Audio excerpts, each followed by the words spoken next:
I want to thank you all for being here. If you don't know me, I'm Andrew Foster, and I've been sort of tasked with putting together this seminar on various aspects of environment development, and still working on sort of completing the roster. But I hope this will. I know this will be a good start. I've known Kelsey for a while, and she so recently wrote this very extensive, comprehensive literature on environment development. So I thought, if we're going to have a seminar on environment development, it would be good to have somebody who actually sort of knows something about the field, and she certainly fits that. Her degree comes from Harvard. She's been at Tufts and has a lot of work, has a background in conservation as well as being trained as an economist. But I don't want to get in the way, so I want her to go ahead and talk. She is an economist, so she'll be offended if you don't ask questions in the middle of the seminar. So feel free to do that. If she feels like she's running out of time, she'll shut you up. All right, so Kelsey. Great, sounds good. Well, thanks so much for having me. I'm delighted that there's a seminar in environment and development, even if it doesn't have economics attached to it. I'm still delighted about that. And the project that I want to tell you about is what I hope is kind of the first in a series of projects that are going to be taking place in the city of Cape Town, in South Africa, that are looking at sort of municipal service delivery problems around energy and water and other things like that that have implications both on development and the environment. So a suitable seminar topic. And most of you have probably seen, just kind of by way of motivation, a figure like this, which is showing projected energy use from OECD and non-OECD countries. So the OECD countries, the relatively rich countries, are in blue here, and the non-OECD, relatively poor countries, are in red. And this is showing us from 1980 up until sometime in the early 2000s with actual data, and then forecasted out into the coming decades. And what you can see from this, obviously, is that projections of energy use are going to increasingly be coming from relatively poor countries, which from an environmental standpoint is a little bit daunting because these are rapidly growing economies, rapidly growing populations. But from a development standpoint is pretty clearly good news. So if we look at the existing empirical literature on the impacts of electrification, we see positive effects on labor markets, on consumption and expenditures, on some more kind of holistic measures of economic well-being. And then it also appears that it's not just having access to electrification that matters, but also the quality of the electricity, the reliability of the electricity that matters, both for consumers and for firms. Now, as we start to think about expanding the type of customer that has access to electrification, so reaching poorer and poorer customers, the service delivery model that we're used to, where customers consume electricity and then receive a bill typically once a month that they're expected to pay, becomes a little bit of a more challenging proposition. So a lot of poor households potentially will have trouble saving up to meet these monthly bill payments. These bill payments vary from month to month. And then from the service provider standpoint, it can be difficult, first just because it's expensive to go disconnect them every single month that they don't actually pay, but also that there are kind of other barriers to constantly going in and disconnecting poor customers. So in many cases, what this leads to is a model where payment is irregular, incomplete, and what that means is that the service provider then potentially lowers service delivery quality. So you see few hours of electricity being provided in many developing countries to electrified customers. But it also potentially means that there's going to be a rationing of connections to poor consumers, so that the utility might not be willing to connect these types of customers who are kind of the least creditworthy to begin with. So what we're going to look at is a potential technological solution to this non-payment problem, which is a prepaid electricity meter. And I want to spend a little bit of time just kind of explaining what these meters are and how they work. But for those of you who have used a cellular phone in a country other than the United States, you're probably fairly familiar with this basic idea. So how many of you have had to buy phone credit somewhere to sort of top up a phone at some point in time? This is basically the mobile phone model outside of the US for electricity. How this works is customers have a meter in their home, or potentially just a display in their home, they go by credit, and in the setting that we're going to be looking at, credit's pretty widely available, so you can buy it at any kind of small kiosk, any supermarket, gas station, things like that. You can also buy it online or on your mobile phone, and a surprisingly few people do that, which is sort of an interesting sub-question. Most people are going out and actually buying a token that has an encrypted code on it. Then they take that code, and that's a meter-specific code, which is actually useful because it means if you get robbed on your way home, that nobody can take that code and go load it onto their own meter. They just load it onto your meter, fills up your credit, and then you use your energy until you've run out of credit and your lights go out. So what this really does is it shifts the burden of enforcement from the utility to the consumer. It also shifts some of the transaction costs. So it used to be that the utility had to send a meter reader out to monitor your consumption. Now those costs as well are falling onto the consumer. So you could imagine this is going to interact with savings constraints, households that had a harder time saving up to pay their monthly bill.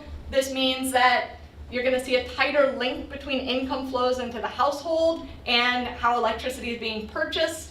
Some earlier work that we did in this setting saw that relatively poor households are buying electricity every 3 days on average, whereas relatively rich households are buying electricity more like once a month, kind of how they spend money on a regular utility bill. But there are a bunch of other differences. So this is what a prepaid meter looks like. One difference is, unlike a postpaid monthly billing kind of model, there's a display in the home that's typically going to be much more salient. If you're ticking down to 0 until your lights go out, you might actually look at it, whereas most of us never look at our own electricity meters because you couldn't figure out what it said even if you looked at it. So in this case, it's sort of giving you feedback, giving you information that's actually relevant, so people may pay a lot more attention to it. For the reason that this is going to be kind of this bundled intervention that's going to have a bunch of different impacts on the consumer, we're actually going to be a little bit hands-off about why exactly consumers change their behavior. What we're going to try to see is how much do they change their behavior when they're on this type of an electricity meter versus when they're getting just a regular monthly bill. Yeah? So which income groups is this usually targeted to? Yeah. Kind of annual ranges? Great question. So let me tell you about the history of prepaid electricity in South Africa in particular. But historically, this type of metering technology has been used for relatively low-income groups. So if you look at Northern Europe post-war, those were the first prepaid electricity meters, and they were basically coin-operated meters. Like you fed coins into the meter, and then somebody had to come around and empty your meter from time to time. So kind of a parking meter model, but for your electricity. And those were typically for low-income public housing projects. The interesting history of prepaid electricity in South Africa was that post-apartheid, the government made these commitments to extend public services into previously unelectrified townships. And they knew that if they did that on the standard kind of credit-based service delivery model, that they would very quickly be completely out of money and recovering none of their costs at all. So that led the South African government to look around for what kinds of alternatives might be out there. They came upon this prepaid metering idea, and then the innovation here was really to think about this encryption technology that could allow this to be taken to scale. So South Africa was kind of the leader in developing this particular type of encryption technology, which is now being used all over the world. In South Africa, about half of residential customers, I think a little over half of residential customers are now on prepaid electricity, and you see it across all income groups. So it's not something that's necessarily being directly targeted to poor households. And if you look at some of the history that's been written on this rapid phase of electrification, so you can see in this graph, this is showing between 1990, so just before the end of apartheid up until 2010, the rates of electricity access. Red is South Africa, blue is the rest of sub-Saharan Africa. So you can see this rapid scale-up of access that happened in South Africa. And if you read some of the policy documents, this is kind of the goal for the rest of Africa right now, is to get up to these levels that South Africa is currently at. And you see when you start to look at other countries that prepaid metering is becoming part of the strategy that other utilities are using to extend electricity services into relatively poor areas. But in doing that, a lot of what you see is like the Ugandan utility has basically said, okay, all new electricity connections that we make, regardless of who they're going to be on a prepaid meter. Zambia's done the same thing. So this is a metering technology that, if you read some of the market forecasts, which I've been really enjoying doing, you get the sense that this is going to be sort of the dominant metering technology, at least until smart metering starts to take over in Africa, which may still be How much of a while out. that deficit is just the lack of availability versus the lack of uptake? Like trunk lines coming to the village or whatever. So, I mean, there's been some recent work that describes this kind of undergrid population where it's about take-up rather than about access. So these statistics that have been published that talk about energy access, they're really combining the fact that there's some people who, even if they wanted to connect, there's just no infrastructure there for them, with the fact that there are other people who have an electricity pole right near them, but the connection costs are so high that they're not able to connect at all. So this kind of lumps those two things together. And in spite of the fact that these meters are growing in popularity, they've been around for a couple of decades, there's very little quantitative evidence on what they do to either customer electricity use or to the revenues and profits associated with connecting different types of customers. And so that's where this study is trying to come in, is to just do a relatively simple exercise. It's going to be, I hope to convince you, a fairly clean exercise as well, to try to understand what the impacts of prepaid metering relative to postpaid monthly billing are on customer behavior. So we're going to look at electricity use and the timing of when customers actually pay the electric utility for the consumption that they use. And also, importantly, what we're going to do is then try to feed that into a model of the utilities' payoffs, their revenue recovery, to understand what this means for the utilities' kind of provision problem. We're not going to see this access problem changing in our data. We're just going to hold fixed a population and shift them from postpaid metering to prepaid metering. But then we'll look across customer types, and this will start to help us get a sense of how this might affect the utility's decision to be willing to serve a new customer potentially in the future. And does the issue of pirated electricity play in here at all? Because I would imagine the marginal enforcement cost is higher when you're not sending out meter readers anyway. Yeah. And the incentive to pirate is pretty high as well. Yeah. So this particular study, I'm going to feel pretty comfortable saying it's not a big impact for the following reason. You might expect that when you take somebody from a billing model where they have the ability to sort of steal in the sense that they never pay for it, then put them onto a meter where the only way that you can steal is to actually pirate the electricity, that would drive up pirating. A number of utilities are actually installing prepaid meters at this point as an anti-pirating measure, because the technology has actually gotten very good at preventing the easiest kinds of pirating, which is directly tampering with the meter. So the meters that we're going to be studying here are what are called split meters, where the meter itself is in a locked kiosk outside of the home, and the only thing inside of the home is the display, which means that there's no direct meter tampering happening at all for these kinds of meters. You could still tap directly into the line.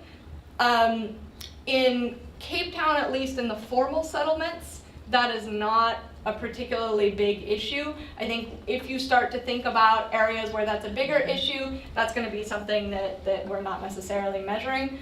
In general, this setting is going to turn off a lot of the complexities around unreliable supply, around poorly managed utilities, around other things like that, corruption among meter readers, all the things that might make this more interesting, but would also make it hard to interpret.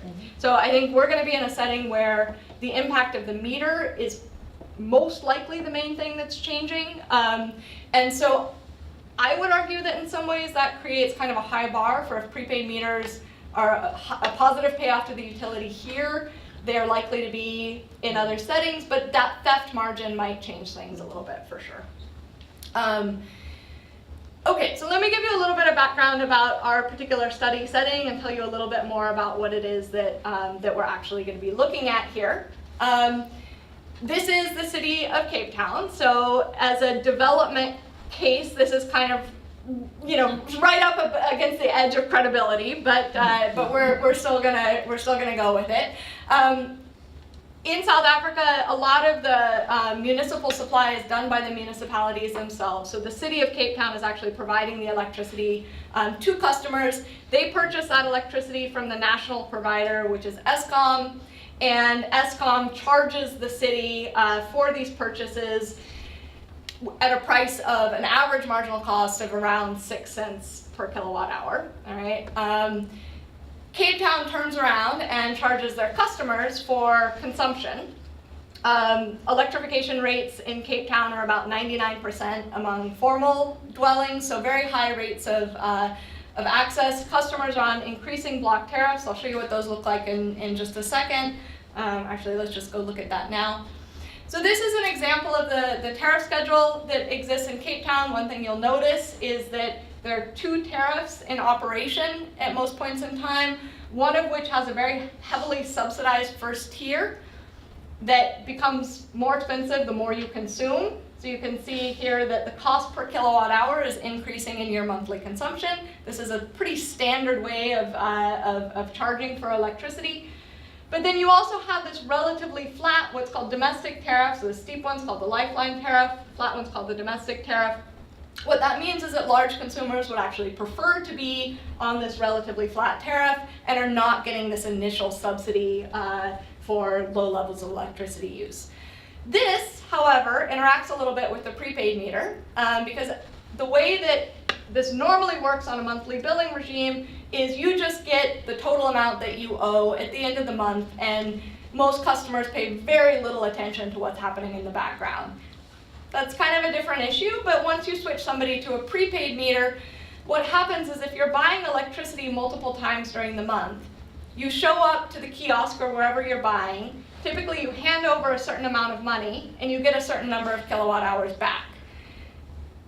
This moves you up the cumulative consumption for the month, and so across these purchases, your marginal price per kilowatt hour is actually increasing, which causes people to develop these heuristics about how prices work that become very different on prepaid metering than on postpaid billing. So that's another difference that potentially is going on in the background, sort of how people interact with and interpret these kinds of nonlinear pricing schedules. And that's not something that we're going to be able to directly say much about, but is an important feature of this consumption setting. So this is because when you buy the card, it already knows how much you've already Yeah, bought. exactly. So a customer who walks in when this was in Rand, it was easier because they were round numbers, but they walk in with a certain amount of money. The first time they purchase, they'll be getting 60 kilowatt hours for free, plus some number of kilowatt hours this is 1 Rand per kilowatt hour. The next time they walk in and buy that same month, they're going to be getting a few units at this price and the rest of it at this higher price. And so this is potentially most confusing for people who purchase very often in some ways, because what they end up deciding is that electricity is just cheaper at the start of the month. Because it resets for everybody on the first of the month. Yeah. Is there balance in dollars or in kilowatt hours? Their balance is in kilowatt hours, but most people say, give me a monetary amount of money because that's what they have in their hand. Yeah. So I think this is an interesting problem in its own right, but a bit beyond the scope of what we're gonna address directly. It requires a very sophisticated infrastructure, which I would guess in most of your real developing countries would not be so easy. Interestingly enough, this is what most of them are using at this point. Yeah. So this server based, so there's a centralized server, the vendors all communicate with the server. So actually that's a good clarification to make is these meters are not smart in the sense that smart meters are smart. The meters themselves are not communicating with the grid. The vendors are communicating with the grid. And so the fact that you are buying meter specific credit and it is good for your meter only means that they can track you over the course of the month and figure out how much you've purchased for that particular meter. So it's sophisticated infrastructure in that the vending network has to be centralized, but it's not sophisticated infrastructure like a smart metering kind of a setup. Yeah. From the utilities perspective, in the long run, if we think the raison d'etre for having this tier structure is price discrimination, I'm assuming, would that then change that the optimal structure would also? I think so. I mean, I don't have an answer to that off the top of my head without trying to do a bit more on it. But one thing that is very clear is they have done away with a monthly service charge, which is also something that is fairly standard in a lot of monthly billing systems, precisely because of the cost structure of electricity, where you have these high fixed infrastructure costs and then relatively low variable supply costs. So charging people with this kind of two-part structure, when you're on a prepaid meter, that stops making sense very quickly. Amazingly, Zambia still does it, but yeah, it becomes much more problematic to think about other types of tariff structures. So I think arguably, yes, it changes, depending on how customers respond to it, it potentially changes the optimal tariff structure. But I think that's a problem for future work. Okay, so let me talk a little bit more about sort of narrowly what we're going to be looking at here. So this is going to be sort of a case study within a case study. We're talking about Cape Town, South Africa, which might be different for a variety of reasons from places that are really thinking about scaling up this technology for the first time. Within Cape Town, we're going to be looking at a narrow slice of the population. So many households are already on prepaid electricity metering. What the city of Cape Town wanted to do, what we're going to be looking at here is the start of a wave of conversions of the remaining customers who are still on postpaid billing, who they would like to shift to prepaid metering, largely so that they can cut out meter reading routes altogether. So their main targeting rule in this case was to find the neighborhoods where most people are on prepaid meters and to switch those holdouts to, most people are on prepaid meters, to switch the holdouts that are still on postpaid meters over to prepaid, okay? These are gonna turn out to be relatively low income suburbs. One of the reasons that people get switched anyway is because they are in default on their regular bills, and the city says, okay, if we're gonna restore power, you have to take up a prepaid electricity meter. So in some ways this is going to be a selected sample, but it may actually be a selected sample for those that are relatively good at paying their bills. So again, in that sense, this is going to be kind of a high hurdle for us to clear in terms of, are these prepaid meters actually paying off for the utility. As I said, these are formal dwellings. We're going to be looking at 18 low-income suburbs across the city. Electrification rates are very high.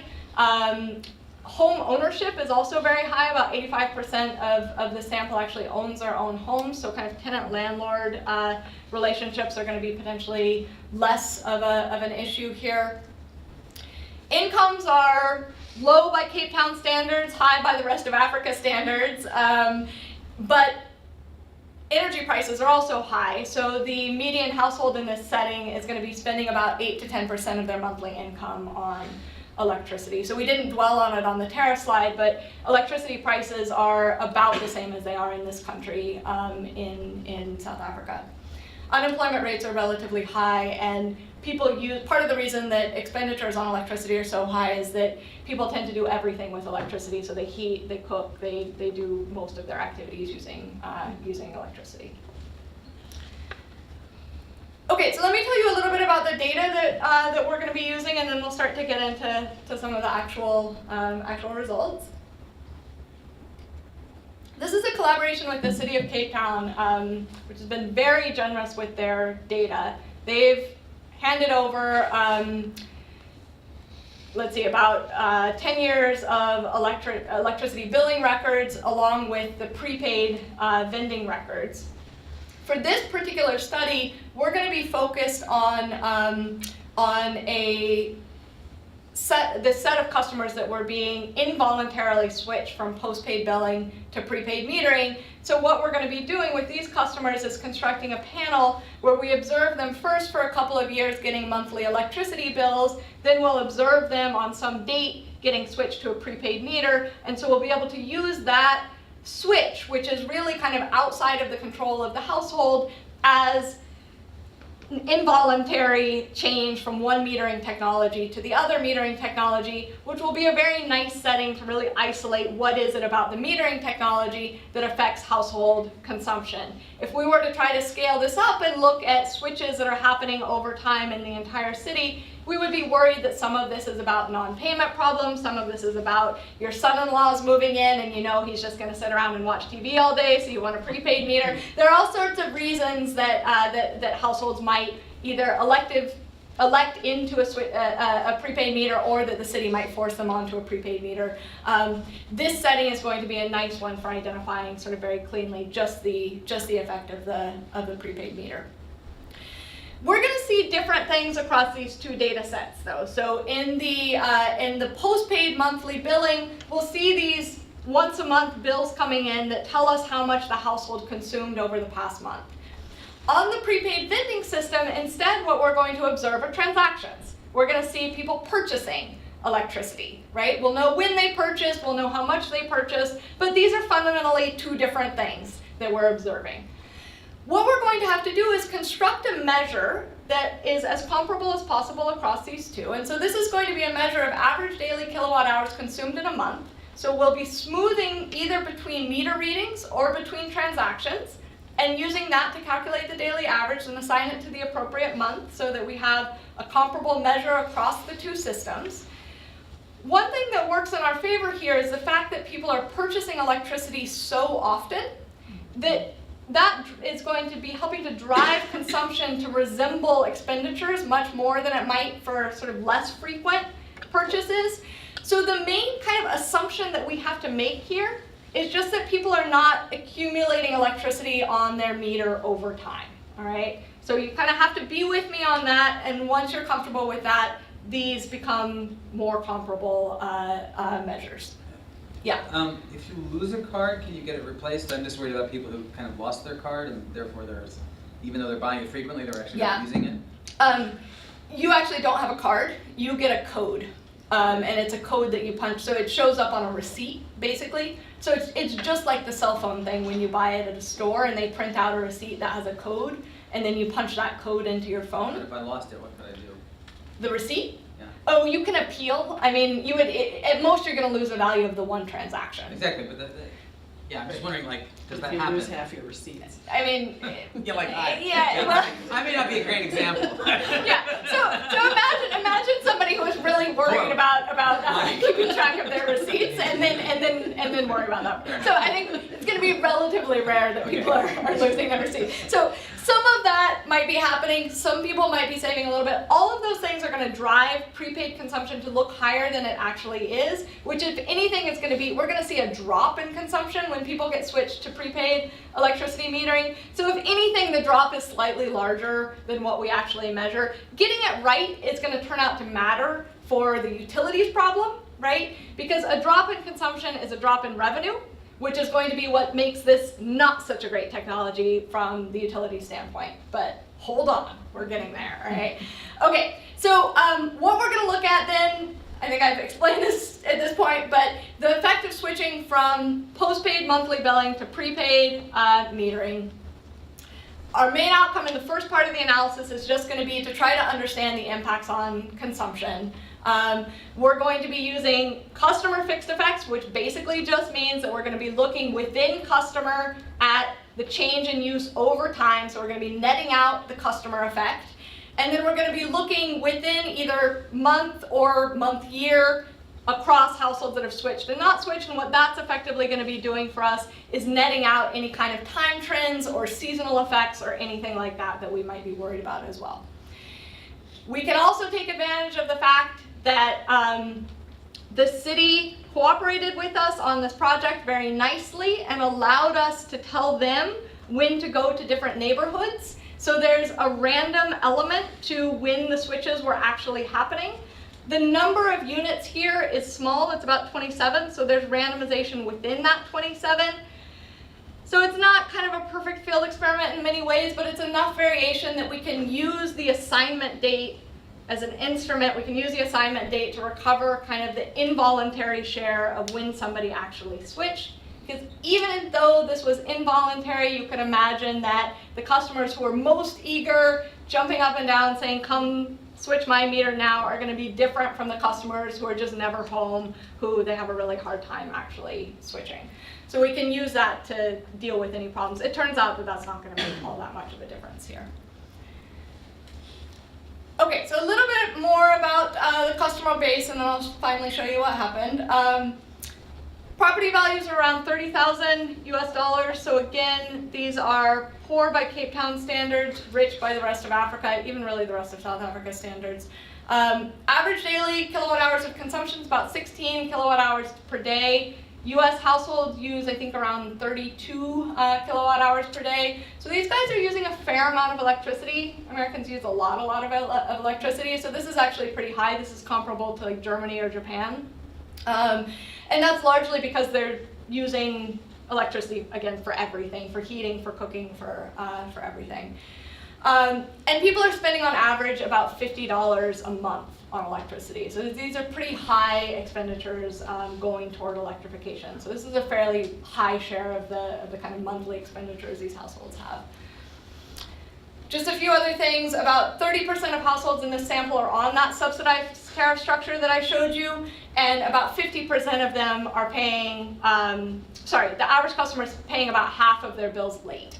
So there's a fairly high rate of delinquency when households are on the postpaid billing, but most households at some point end up paying their bills. So complete write-offs are only present for about 2% of the bills, where people just never pay them. Yeah. Now, is auto billing an option that they choose not to take up, or is it not an option? In this setting, not an option. Yeah. So they are told they're going to get disconnected if they don't get with it and change their meter. An automatic deduction of the electricity bill. Oh, on the postpaid before they get switched. There is some. It's very rare. We should actually check in this particular sample. My guess is that nobody in this particular sample has it, but that's actually a good thing that we should make sure of. Okay, so starting to look at what we're actually going to be finding here. So these are monthly observations running from the start of 2012 until June of 2016, and this is the median average daily kilowatt hours consumed. So the blue line is showing you the pretty distinct seasonal pattern of consumption in Cape Town. It's very far south, so people use a lot of energy in the winter. The gray line is showing you the share of the targeted households through this project that were eventually switched. So as you can see, they actually, even though they threatened lots of people, they didn't reach everybody. So about 20% of people over the time period that we see them actually never get switched. But what this shows pretty clearly is this fairly strong drop in energy consumption that corresponds to the replacement of the postpaid meters with the prepaid meters. And so in some ways this is probably all you really need to see. But I'll show you a little bit more. I'm not going to go through it as much as I would if I was just presenting to these guys, but let me just show you a little bit more of what's actually going on here. So we can run this through our regression to remove kind of the customer-specific effects and the time-specific effects.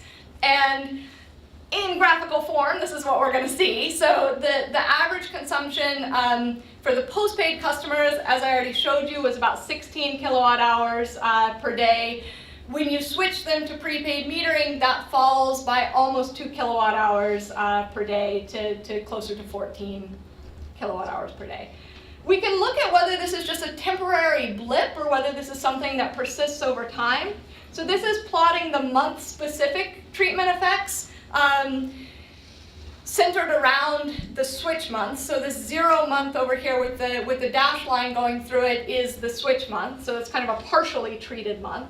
And what you see is that leading up to that, there's a little bit of bopping around there, but basically things are fairly flat with this dramatic drop. This is now in proportional terms, so the percent reduction relative to the postpaid metering regime. This ends up being about a 12% reduction in average electricity use. And what you can see from this is for a full year after the switch, if anything, there's a slight decline. So it's not like customers are getting switched just figuring out how to use this new meter and then bouncing back to the consumption that they had before. If anything, households are continuing to fall a little bit over time, but it seems to flatten out pretty substantially. Now, what I want to spend a little bit of time on here is trying to understand which types of customers are really driving this decrease in electricity use, because as I kind of motivated this, in some ways the reason for thinking about this technology in the first place is to think about serving customers that are relatively kind of bad customers from the utility standpoint. But in addition, if we're worried about the development benefits of electrification, we might also be worried about the fact that the standard kind of billing model gives households a little bit of slack in their payment patterns. And so switching then to this much more strictly enforced kind of electricity provision model might be a little bit regressive in some ways. So the households that have a hard time saving up to pay their bill are potentially exactly the ones that are going to have to change their behavior the most when you put them on a prepaid meter. So I'm going to break this out by a few different customer types. And on the x-axis here, we actually have proportional reduction. So this is going to be a little bit harder to interpret than if we just had levels, but it's to take into consideration the fact that these different customer groups potentially have different bases that they're starting from, and so we actually want to see, relative to what they were doing beforehand, how big of a drop is this for that particular customer group. So the first characteristics are splitting households by their property value. So one of the nice things about this this data set is we observe, because it's the basis for property taxes, we observe at least their assessed property values. And what you can see, this is low property value designated as those who are falling below a particular threshold that the City of Cape Town uses for targeting their social programs. So households that are low property value, by that definition, are actually reducing their consumption proportionally more than households that are a little bit better off by that measure, which is kind of consistent with this idea that households that have more liquidity constraints, have a harder time saving, are potentially the ones that are going to have to adapt a bit more when you put them on this prepaid model. The second group is by tariff type. So this is the subsidized tariff, as you remember, and the relatively flat unsubsidized tariff. And again, these are proportional reductions, and so this is a little bit interesting because it suggests, the Lifeline customers will also tend to be poorer. So this is not just about sort of, poverty or housing value, but it's also potentially a little bit about the price that people are paying, where, remember, the Lifeline customers are getting at least some of their electricity for free, so the price signal for them is perhaps a little bit weaker. That may be over-interpreting this difference a little bit, but certainly we see larger proportional reductions coming off of the domestic tariff group. The second characteristics that we can look at is measures of delinquency on the monthly billing model. So these are two measures. We have some other ones in the paper that we've written up. This is splitting customers into whether they're later than average on their monthly bills, so how late they pay their bills on average, versus, I've called it sometimes on time, because the median delinquency is about 2/3 of your bill, or I think, yeah, about 2/3 of your bill being paid late. I think I said 50% before, but depending on exactly how you define late. And so I think, as we would expect, the customers that tend to pay late more often are also the ones who are cutting back their electricity use relatively more, right? These are the customers who are sort of taking advantage of the leniency and enforcement, put them onto a prepaid meter, and they cut back more. Yeah. I mean, these are proportional reductions, and you have a reason for doing that. Yeah. But on the other hand, it could be that if you did it by levels, things would be totally different. So I'm asking, is Yeah. that true? Yeah. So then I wouldn't know what to think, right? Right. Because if it's just dollars saved, Yes. for example, or Yes. rand saved. Yes.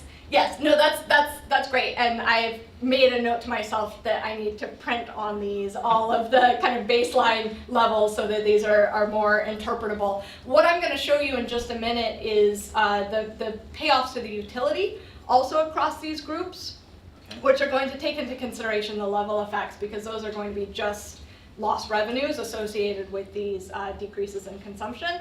And so to kind of preview that, I mean, what you should expect here is that, for the customers that tend to be later on average, even though they may be reducing a bit more, the utility is actually getting revenue from them substantially sooner, or the difference is larger, right, than for the customers that were tending to pay relatively on time beforehand. So there are these kind of two competing effects that this particular breakdown helps highlight, which is one, how big of a reduction in consumption do you have, which is money owed to the utility. So the utility doesn't like that, but what it does like is the fact that they're just going to actually get all of it and get it relatively soon. But what about the utility mixes up two things, as you Yeah, just said. yeah. But there's also the question of just, is a proportional reduction the right way to think about reduction in electricity use? Right. Versus an additive. Yeah. So I I think you probably want to see both. Okay. I do. And I'm afraid I'm only showing you one right now. Yeah. You told us how many meters there were, but could you tell me again? The sample size? There are 4,000 customers. How Okay. many meters? 4,000 meters. Yeah. So we're defining a customer as a meter, which may not in all cases be correct, but yeah. Okay, so then the last breakdown to show you is just another measure of delinquency here, which is whether the customer has multiple outstanding bills at some point, at the end of the panel. All right, so this is going to be partly driven by the fact that at some point we just run out of data to observe people actually paying their bills. So we're going to look at people who have multiple unpaid bills by the end of the panel. So these are going to be fairly correlated measures, but again, there's a bit less of a difference here. But customers that are building up debts over time are also changing their behavior a bit more when they get switched to the prepaid meter. Okay, so let me explain how we're going to try to pull all of this together to figure out what the utilities problem is. So this is actually sort of a very simple, basically accounting expression, and I've tried to explain the different moving pieces, because what we want to try to do is use our estimates of the customer behavioral response to the meters, so the reduction in consumption, plus what we observe about the timing of when revenue comes into the utility, to pull it all together and come up with basically the present value for each of these two different meter types from the utility standpoint, okay? So basically the ingredients we need here, as labeled on the slide, are going to be, we're not going to actually worry much about the difference in just the meter cost, because that's kind of a one-off fixed cost. But then every month we can think about the fact that first, let me try to point over here, first, the customer is going to consume some amount of electricity, right? And we saw that that's going to fall when they get switched to a prepaid meter. There's going to be a price associated with that. The tariffs are the same here. And then the utility is going to be discounting that income at some month in the future. But the discount factor is going to be the discount rate is going to be different depending on what type of meter they're on. So if you're on a postpaid meter, part of this is mechanical, right? It takes a while to go read your meter, to process a bill, to send it out to you. You've got a little bit of a grace period. So there's like 60 days of room there that's just about the utility getting the bill together, sending it to you, and telling you to pay them back. Some of this is then going to just be mechanical. On the prepaid meter, you're paying, at the very least, the same day that you consume. So they're getting 60 days of advantage there, just mechanically. But then there's also the fact that some households were paying late. In fact, most households were paying late. So there's that additional effect, and that's going to be something that we can measure in the data as well and come up with an estimate for. And then we're going to allow that 2% of bills to be written off completely, because that's what we also observe. There's a cost of supply that we can also estimate that's going to be affected by the reduction in kilowatt hours. So this is determined by how much the city has to pay ESCOM for these kilowatt hours, right? That's not going to vary in terms of how much it needs to be discounted across these two different meter types. And then the last piece is going to be there's some costs of revenue, of recovering revenue associated with meter readings and bills and things like that are just going to be a per customer average every month, right? One additional thing to note is the city needs to give the vendors some kind of an incentive to be part of this whole scheme. So for every kilowatt hour sold through the vending through the vending network, the city gets about 0.2 cents less per kilowatt hour.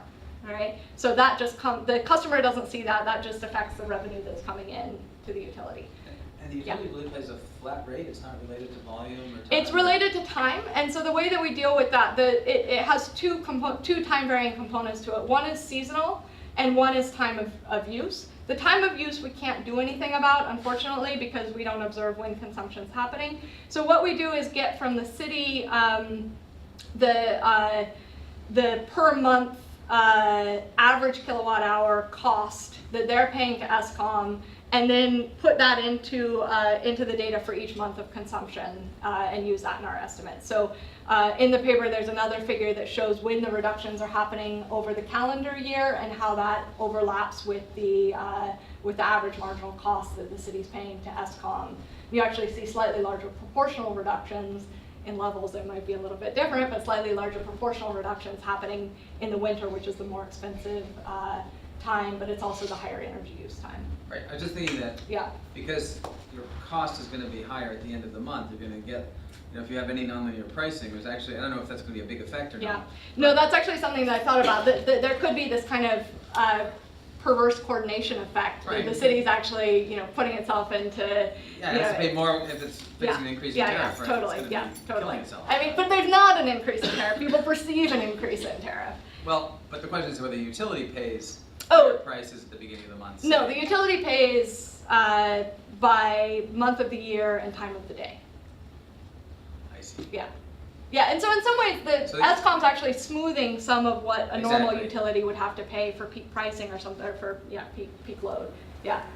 I mean, there's no increase in tariff, but you haven't talked much about the cost of actually doing these walks to the store. Do you have any idea? For the customer? Yeah. Yeah. From their, it's like a tax, right? No, totally. So I'm not. I think that the kind of welfare impacts on the customer could be definitely negative, both because of the transaction costs, the hassle costs, there are various reasons that from the customer standpoint, this is not something that they like. We don't observe anything really that I think helps us get a great handle on that. I think with more data work, we could potentially try to put that together, and that's something that we're working on. So for now, I think we're trying to think about this from sort of the utility supply standpoint to try to get a sense of how this might affect access and provision. Yeah. Is the utility subject to rate of return regulation? Yeah, so there's a bit of regulation, and that's actually relevant for thinking about these kind of present value calculations that we have here. So what the national regulator puts a cap on rate increases and regulates rates to some extent. Those are deviations from the regulatory sort of annual cap have to be justified based on cost of supply.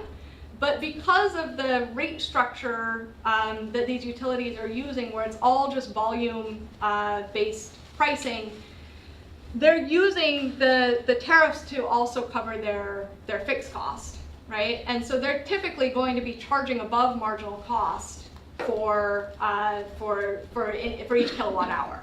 I don't know if that's answering your question to some extent, but so if we feed all these different pieces together that I was showing you, this is kind of basically the ingredients that we need to pull in. Right, we put it through this kind of discounting thing. I'm showing you the present value over 5 years. This turns out to be about an 11% higher return from a prepaid meter than a postpaid meter. That's roughly the same every month if we ignore just the fixed costs of the meter. So the 5 years is kind of immaterial here. It just gives you a sense of the magnitudes a little bit. But basically the way that the city then justifies the fact that they're making money on the average customer is exactly because of the fact that they're using the rates to cover these fixed costs. So these are in US dollars, and yeah, as I said, this turns out to be about 11% higher return on prepaid than on postpaid from the utility standpoint. From the customer standpoint, I think that's not as clear what the payoffs are. Let me just run through quickly. I apologize, the x-axis on here ended up being a little bit screwy, but what this is showing you is that kind of relative returns across these different different customer types that we looked at before. So we can just redo that calculation, seeing how much of a reduction we see from them, but also taking into consideration things like what their payment timing tended to be before. And also actually in this we're including observations of disconnections that happened prior to the meter replacement program, because these disconnections are the main way that the utility tries to enforce bill payment, and they're also actually very expensive for the utility to carry out. What we see here, actually this is a slightly different cut I think than I showed you before, but relatively low consumers are actually higher payoff to the utility.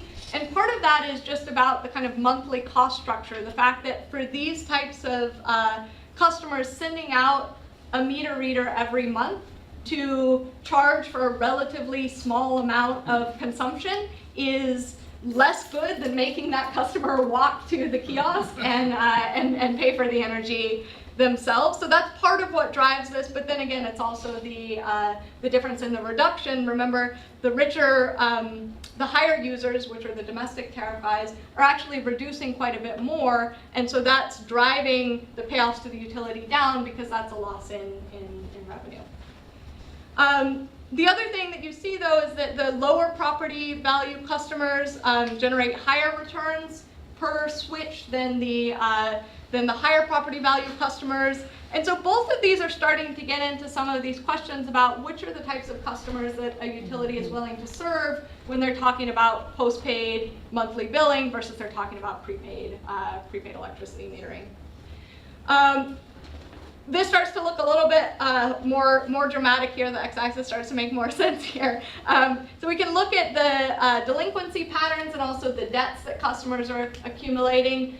And not surprisingly, customers that are relatively good, so those that are usually on time or have no debts, those are actually negative payoff to the utility to switch to prepaid metering because they still reduce the amount of their consumption, but they used to always pay for it.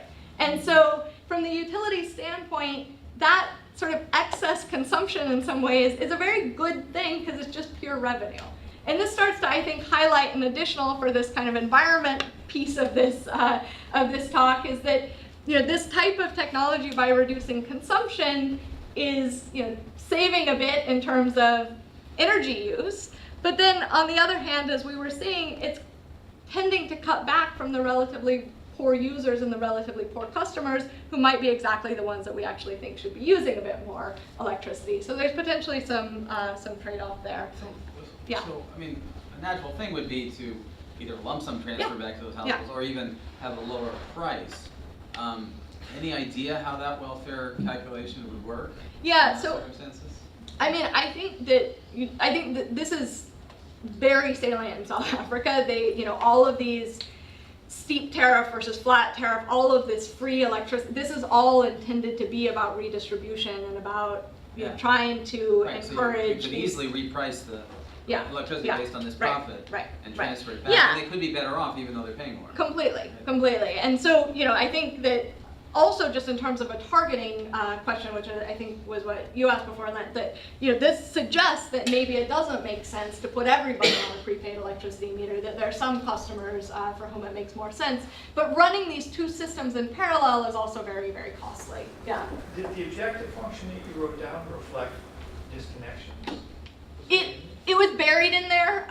It's actually, the way that we're doing it is just actually literally pricing it probabilistically in the monthly cost. So there might be a better way to do it, but that's how we're doing it at the customer level. Okay. Yeah. I have a question about the analysis of the reduction in consumption. Whether how much of the reduction can be attributed to the pricing scheme, whether it's pre or post, and how much instead should be attributed to the different interface that they're using, because this type of meters gives them a direct correlation between dollar value and the electricity they consume versus the post metering. They have no idea how much they're consuming, they're unreadable effectively. Totally. So the prices are the same across the two. So I would argue that this is really about the meter itself. but the meter's doing a bunch of different things, including giving people much more feedback about their prices, so I think that we don't have a whole lot to say about exactly what the mechanisms are on the customer side. I think to understand that, you need a different type of data than what we observe and a different type of experiment than what we observe. And that's actually something that, let me actually kind of move into this, because I think that that kind of starts to get there a little bit. I think that, I've said this already, but from the utility standpoint, what we're seeing is that on average, switching customers from postpaid billing to prepaid metering, in this setting where the payoffs from prepaid, we think are going to be low relative to some other settings potentially. On average, that's a positive return, but that masks a lot of heterogeneity across customer types. And I think this starts to get us to some questions, right? So we're seeing about a drop of about 2 kilowatt hours per day. So one kind of favorable interpretation would be to say that, suddenly people have all this control over how much they consume, that it's much more salient to them, they're being careful, they're doing lots of great things, they're better able to meet their monthly savings goals, things like that. A slightly less favorable interpretation would be they would really like to use more energy, but they just don't have the cash on hand, and so they're sitting there in the dark, right? And those are pick up their dry cleaning. Yeah, or they lost all their receipts, right? So I think that there's certainly the possibility that this is on net really not a good thing for customers. My guess is that that also varies across customer types, and we saw that in the earlier work that saw that richer consumers tend to buy electricity, all of it, once a month or so. So for them, this metering technology change has not had a particularly big impact on the way they spend money for electricity, whereas the poor consumers are constantly going out and buying electricity, which suggests that liquidity constraints may play a big role in this adjustment that we see. So, I think just to kind of wrap up here, because we're about out of time, on the one hand, I think this shows us that the utility can start to serve these kinds of difficult customers more profitably than they can on a monthly billing model. But I do think that these questions that have come up about what this means in terms of how progressive this type of approach actually is depends on your frame, really. So we're focused on a setting where electrification rates are very high. All of these customers were getting served with reliable, high quality electricity beforehand. So we're talking about taking that customer and switching them to a prepaid meter. I think that's a slightly different question than probably the more relevant one, which is, well, how is that going to change the dynamics of access if we start to look at parts of the world where energy access rates are very low, and the choice is, do we not connect these customers at all, or do we connect them with a prepaid meter? So I think at best we can put something suggestive up there in that direction. I don't think that we can really nail that question here at this point. So that's what I have to say here. This has been very much a collaboration with the City of Cape Town, and hopefully more to come with them. So I don't know if we have a few more really minutes. have a Is question or somebody, two. this side of the room has been fairly active. How about some questions Yeah. from over there? Yeah, thanks for your talk. So this is going to be a classic interdisciplinary, not your field, probably out of the scope of your study question.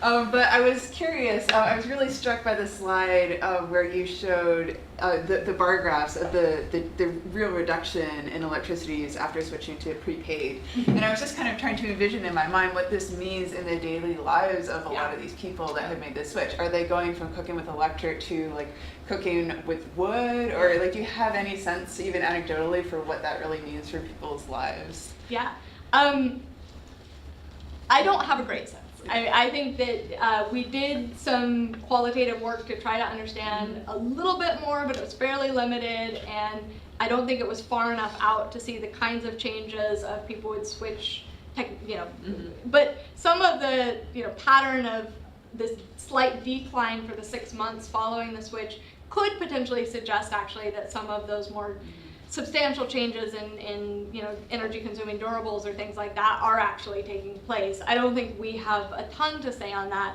I mean, anecdotally, you hear a ton of interesting stories about what people do. I think the most shocking one that I heard was that sometimes, no, nobody was getting electrocuted. Nobody was getting electrocuted. Don't worry.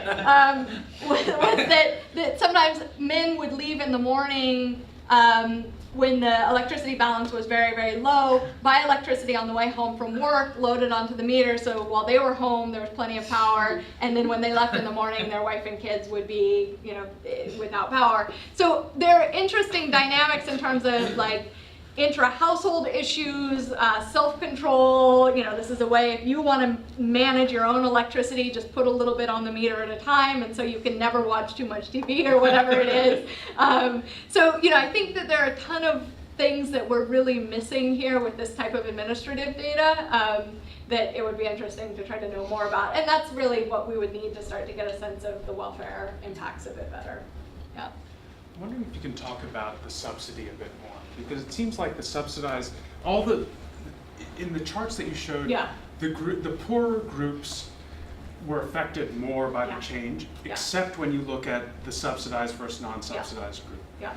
How much then would this, if you expanded the subsidy, the number of people who could have the subsidy, how much would that then change this picture? I think that's a great question. I think that I don't feel like we can answer it at this point. I think that one thing that this potentially suggests, which I'm not the first to say, is that volume-based targeting of subsidies may be problematic in terms of who you actually end up hitting. So what they're doing here is putting the subsidy based on how much you use, right? And there are various reasons, and there have been papers written about the fact that low-income households may potentially actually use more because they're larger, because they have worse infrastructure, things like that, right? Which would mean that that type of targeting is not as effective as some kind of alternative targeting. And in fact, Cape Town this year is switching from volume-based targeting of those two different tariffs to property value-based targeting. So that's something that they're directly trying to address potentially. All right, maybe one more question. We don't want to miss the wine and cheese. Right. Yeah, we can talk more. But yeah. So in one of your earlier slides, you looked at returns for the utilities, like what returns they got based on revenue from households. I was wondering, did you at all look at the benefits for switching to prepaid by making it more efficient for utilities, by not having to deal with fluctuating supply and like unreliable amounts of supply, like at certain times, like in heat waves and whatnot? Yeah, so I think that the question about how this metering technology changes the time profile of consumption is something that is potentially interesting and important. So when people are running out of electricity, if it's somehow changing that is potentially going to have some impacts on costs for the utility. I think the best we can do with the data that we have is to look month by month, because as I said, these meters are not smart, so we're not actually getting any kind of real-time information about consumption that would tell us about time within the day. The best we can see is about time across the calendar year, and so that affects the utilities prices a bit, and we actually do see larger reductions happening during the winter months, which are the relatively expensive months to supply. So, great. Well, thanks so much. Thank you very much. Yeah.